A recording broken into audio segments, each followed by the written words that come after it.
പഹൽഗാം ഭീകരാക്രമണത്തിൽ NIA ഇന്ന് കുറ്റപത്രം സമർപ്പിക്കും.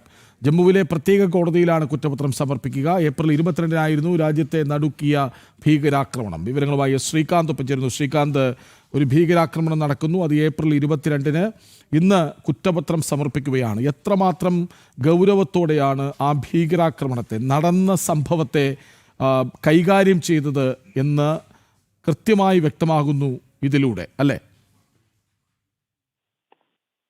കൃഷ്ണരാജ്, മനസ്സിലാക്കേണ്ട കാര്യം, ലോകത്തൊരു പക്ഷേ ആദ്യമായി ഉണ്ടായ ഒരു സംഭവമായിരിക്കും അവധി ആഘോഷിക്കാൻ എത്തിയ ഒരുപറ്റം ആളുകൾക്ക് സമീപത്തേക്ക് മതഭ്രാന്ത് പിടിച്ച ഒരുപറ്റം ആളുകൾ എത്തുന്നത്, തോക്കുമായി എത്തുന്നത്.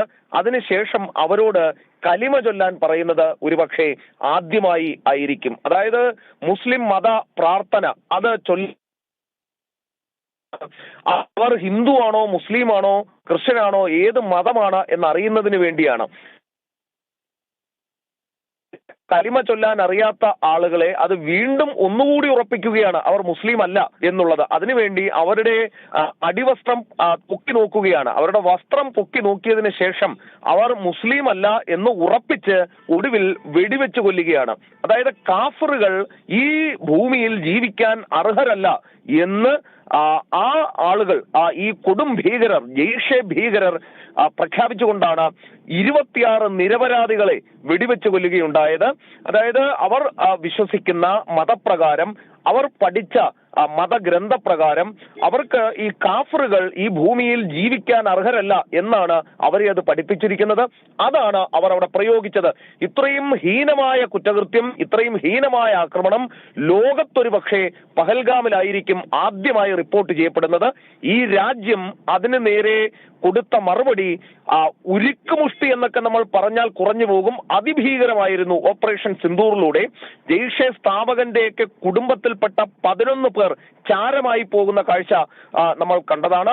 ആ ഭീകരാക്രമണത്തിന് എല്ലാവിധ ഗൂഢാലോചനയും നടത്തിയ, അതിന് പിന്തുണ നൽകിയ, പ്രാദേശികമായിട്ടുള്ളതും അല്ലാതെയുമുള്ള ഭീകരതയെ ഉൾപ്പെടുത്തിയുള്ള കുറ്റപത്രമാണ് ഇന്ന് സമർപ്പിക്കാൻ പോകുന്നത്. ജമ്മുവിലെ പ്രത്യേക കോടതിയിൽ ഈ കുറ്റപത്രം സമർപ്പിക്കും.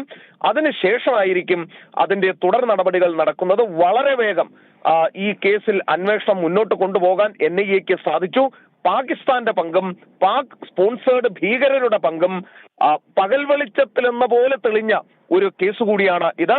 അതിൻ്റെതായ വേഗത, അതിൻ്റെതായ ഈ കുറ്റപത്രത്തിൽ നമുക്ക് ഇന്ന് കാണാനും സാധിക്കും. യെസ്, പഹൽഗാം ഭീകരാക്രമണത്തിൽ NIA ഇന്ന് കുറ്റപത്രം സമർപ്പിക്കും. വിവരങ്ങൾ നൽകുകയായിരുന്നു ശ്രീകാന്ത്. BJPയിൽ വലിയൊരു തലമുറ മാറ്റം വരുന്നുണ്ട്. ആ വാർത്തയിലേക്ക് വരാം ഇടവേള കഴിഞ്ഞ്.